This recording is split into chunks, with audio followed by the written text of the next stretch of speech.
प्रभु तुमको कहूँ क्या क्या, तेरा जीवन निराला था।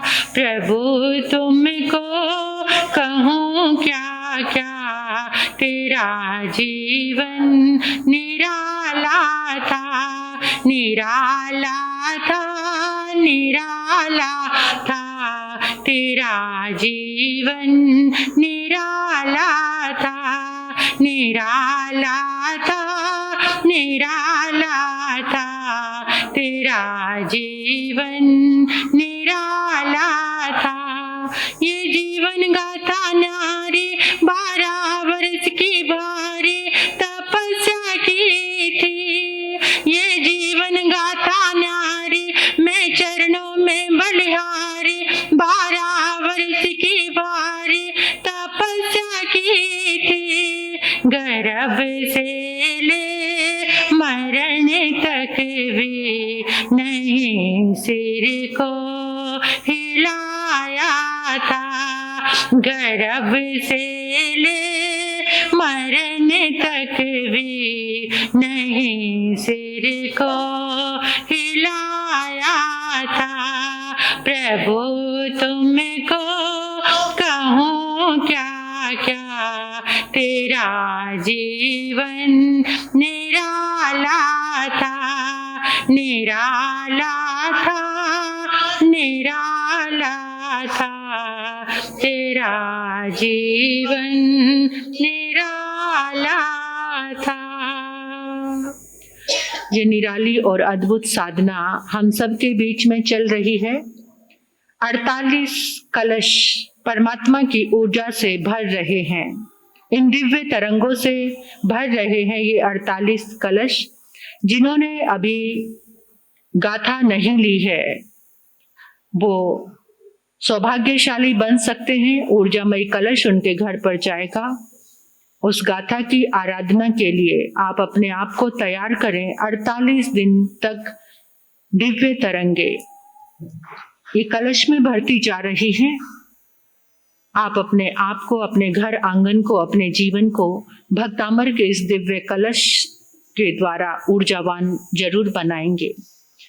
कल मैंने आपको एक बात कही थी, जैन समाज में कोई भी शायद पितृपक्ष की आराधना या कुछ लोग करते हैं, श्राद्ध नहीं मनाते ना कोई भी, लेकिन मनाना चाहिए श्राद्ध। आपको नहीं लगता कि आप के पिताजी, दादाजी और दादाजी और ना जाने कितने भी जो घर के बुजुर्ग हुए हैं उनको श्रद्धा अर्पित करना। श्राद्ध का मतलब क्या होता है? उनको श्रद्धा के भाव अर्पित करना। श्राद्ध कैसे मनाएं आप? जैन समाज को कह रही हूं मैं श्राद्ध मनाने के लिए, जो बिल्कुल ही वर्जित है, बिल्कुल जिन शासन में उसको मिथ्यात्व ही समझा जाता है। क्योंकि कोई मर के मनुष्य गति में भी जा सकता है। हम भी तो कहीं से आए हैं, हमारे पास कोई थाली नहीं पहुंची आज तक। जो थाली निकालते हैं कौवों को खिलाते हैं, चिड़ी कौवे जो भी पक्षियों को, तो क्या लगता है कि ये थाली कहां पर पहुंच रही है? जो पितृ चले गए हैं, हम भी तो कहीं से मरकर आए हैं। आपके पास कोई थाली पहुंची है? किसी के पास भी नहीं पहुंची।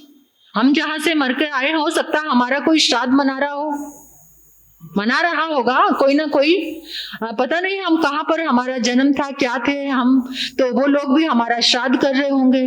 और आज तक हमारे पास कोई भी थाली और हमें अनुभव भी नहीं हुआ कि हमारा पेट भर गया है। तो टोटली जिन शासन, जिन दर्शन, इसको मिथ्या धारणा कहता है, अंधविश्वास। लेकिन जहां भी जिसकी श्रद्धा करने का भाव जुड़ा है वो जुड़े रहें, लेकिन एक लॉजिकल वे से हमको श्राद्ध मनाने चाहिए। ये 12 दिन 15 दिन एक प्रैक्टिस है। क्या जो लोग हमसे जुदा हुए हैं, हमारी आत्मा उनकी आत्मा से क्षमा मांगे। कैसे श्राद्ध मनाना है? कि हम सुबह शाम उनसे क्षमा मांगे। देखो कई बार ऐसा होता है, आपके बुजुर्ग गए, वो पता नहीं कौन सी इच्छा में मरे हैं, क्या उनकी कोई इच्छा रही होगी, वो आपसे नहीं कह पाए, या आप इग्नोर करते रहे हो, उनकी इच्छा पूरी नहीं हुई हो। तो हो सकता है कि वो वाणव्यंत्र योनि में चले गए हो, उनका अंतिम समय अच्छा नहीं रहा, कोई इच्छाएं, कामनाएं या कुछ ना कुछ उनके साथ किसी का एक्सीडेंट हो गया, उस समय कैसी स्थिति में प्राण निकले हैं। तो कोई वाणव्यंत्र भी बन सकते हैं, या कोई और किसी त्रियंज योनि में भी जा सकते हैं। आप किसी के दर्द का कारण बने हो, या वो आपके दर्द का कारण बने हो। मरने को मर गए, लेकिन आज तक आपने उनकी बात को भुलाया नहीं। और कितने लोग तो ऐसे भी होते हैं, मरते मरते अपने परिवार को एक सौगात देकर जाते हैं। क्या कहते हैं? उसके साथ मेरी दुश्मनी है, तू उसके साथ बात मत करना, नहीं तो मेरी आत्मा बहुत दुखी रहेगी। ऐसे देखा मैंने लोगों को कहते हुए कि उसके साथ मेरी दुश्मनी है, मेरे मरने के बाद भी उससे यही व्यवहार रखना है। वो सारे के सारे जो ऐसी भावना रखते हैं, रोहिणी चोर के पिता हैं। कौन है? रोहिणी चोर के पिता ने क्या कहा था? चोरी का दो धंधा है, वो परंपरागत चलते रहना चाहिए, और उस महावीर चोर वो है, उसके पास मत जाना। जो चोरी के संस्कार आने वाली हर पीढ़ी को देते रहना, यानी उनको यही सिखाना। वो सारे के सारे कौन है? रोहिणी चोर के पिता है। अगर कुछ किसी के साथ इस जन्म में नहीं, पहले जन्म के भी हम संस्कार लेकर आए हैं, किसी को देखकर, किसी का नाम लेकर हमें नफरत आती है, वो अच्छा नहीं लगता, वो हमारे मन को भाता नहीं है, तो इस पितृ पक्ष में हमको क्या करना है? सुबह शाम क्या करना है? क्षमा। मैं सारी की सारी जितनी भी 84 लाख जीवा योनि है, उन सब से क्षमा। मेरे घर से जो बुजुर्ग विदा हुए हैं, मैं उनसे क्षमा मांगता हूं। मेरे कारण उनको, या उनकी कोई भी बात मुझे खराब लग रही है, तो मैं उनको क्षमा करता हूं। देखो, पहले हमने संवत्सरी पर्व मनाया, अब ये पितृपक्ष। हर रोज आपको उनसे क्षमा मांगनी है। क्या कहना है? जन्मों जन्मों की यात्रा में जिनसे मेरा रिश्ता जुड़ा हुआ था, वो मुझसे अभी भी वैर के अनुबंध बंधे हुए हैं, तो मैं उस वैरानुबंध की क्षमा मांगता हूं। ऐसे इस पितृ पक्ष में आपको ये आराधना करनी है। तो इसलिए मैं पूरे जैन समाज को कहती हूं कि आपको श्राद्ध मनाना है। मनाएंगे कैसे? जो मैं बता रही हूं इस तरह से, ये सब थाली वाली निकाल कर नहीं। वो तो बेचारे कौवे भी एक बैठक लगाकर बैठे हैं आजकल, और वो क्या कह रहे हैं? हम उनके घर का भोजन नहीं खाएंगे जो जीते जी अपने माता पिता को इग्नोर करते हैं। उनको तो भोजन कराते नहीं, और मरने के बाद ये थालियां सजा रहे, हमें खिला रहे हैं। हमें अब बायकॉट करना है उन लोगों का कि जो जीते जी माता पिता को भोजन नहीं करा रहे, और मरने के बाद जीवित पिता से दंगम दंगा, मरे पिता को भेजे गंगा। क्या? जीवित पिता से दंगम दंगा, मरे पिता को भेजे गंगा। लेकर जाते हैं ना, अस्थियां बहाने के लिए वहां लेकर जाते हैं, और जीवित पिता के साथ कैसी हालत। तो हमको क्या करना है कि जो जिसके साथ हमारा वैरानुबंध है, या जो यहाँ से विदा हुए हैं, देखो हम अपनी जिंदगी में आज जो जी रहे हैं, हम जन्मों जन्मों की रिकॉर्डिंग लेकर आए हुए हैं। क्या? हमारी आत्मा के जो संस्कार हैं, वो जन्मों जन्मों की रिकॉर्डिंग है। कभी कभार कोई अच्छा गाना चलने लग जाता है, सबके लिए प्रेम आने लग जाता है, क्षमा के भाव आने लग जाते हैं, और कभी कभार इस रिकॉर्डिंग पर कौन सा गाना चलने लग जाता जो हमें बिल्कुल पसंद नहीं है, जो सुनना बिल्कुल पसंद, लेकिन वो रिकॉर्डेड है, वो चलेगा। तो उसको क्या करना है? उसको हमको डिलीट करना है।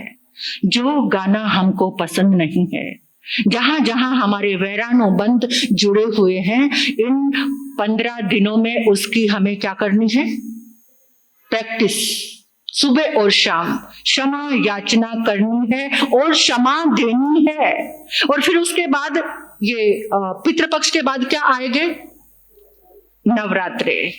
आपको आपके भीतर दिव्य गुण, नवरात्रों की आराधना क्या है? देवी की आराधना क्या है? अपने भीतर में दिव्य गुणों को प्रवेश कराना, ये नवरात्रे हैं। और वो देवी शक्ति यानी वो दिव्य गुण हमारे भीतर कब आएंगे? जब तक आप ये प्रैक्टिस क्षमा की नहीं करेंगे ना, तब तक दिव्य गुण नहीं आ सकते अंदर, तब तक आप नवरात्रों की आराधना नहीं कर सकते।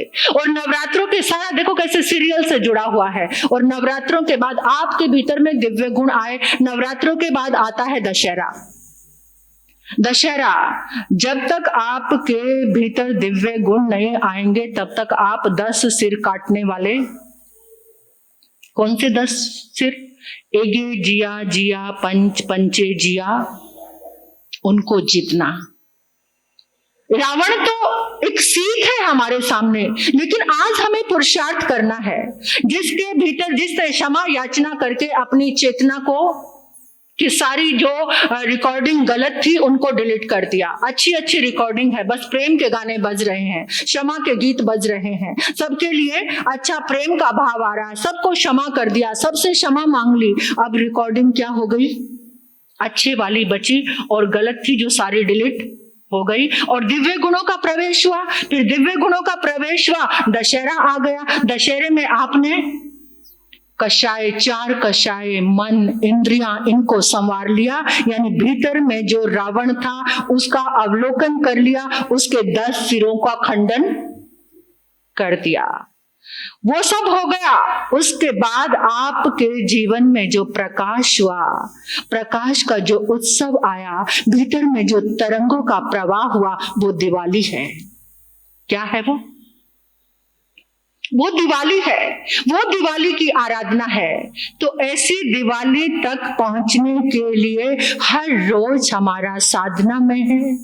और उसके लिए हमारी साधना चल रही है भक्तामर की 48 दिन की हीलिंग साधना।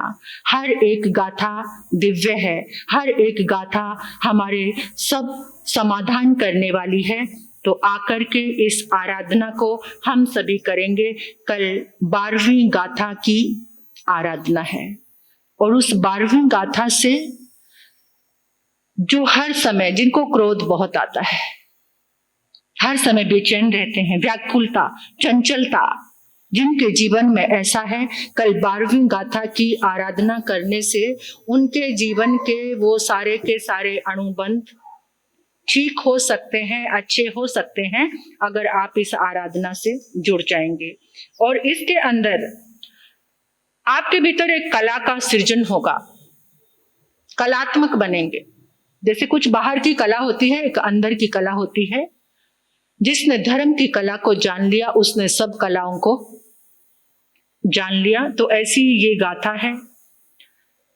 शिष्टता, सहनशीलता, अनुशासन सिखाने वाली। और सबसे बड़ी बात तो ये है कि इस गाथा की आराधना से जितने क्रोध के अनुबंध हैं, जितनी भी नेगेटिव, जिनके शरीर से बहुत बदबू आती है, क्या इस गाथा की आराधना करने से हमारी पूरी लेशा एकदम अच्छी हो जाएगी। अच्छी लेशा यानी कृष्ण लेशा जो है, वो लेशा कृष्ण, नील, खुरदरी, तीखा, जैसे किसी का स्पर्श बहुत तीखा है, अगर इस आराधना, इस गाथा की आराधना करेंगे, उनका स्पर्श कोमल हो जाएगा। चेंज हो जाती है लेशा, चेंज होती, बॉडी चेंज होती है।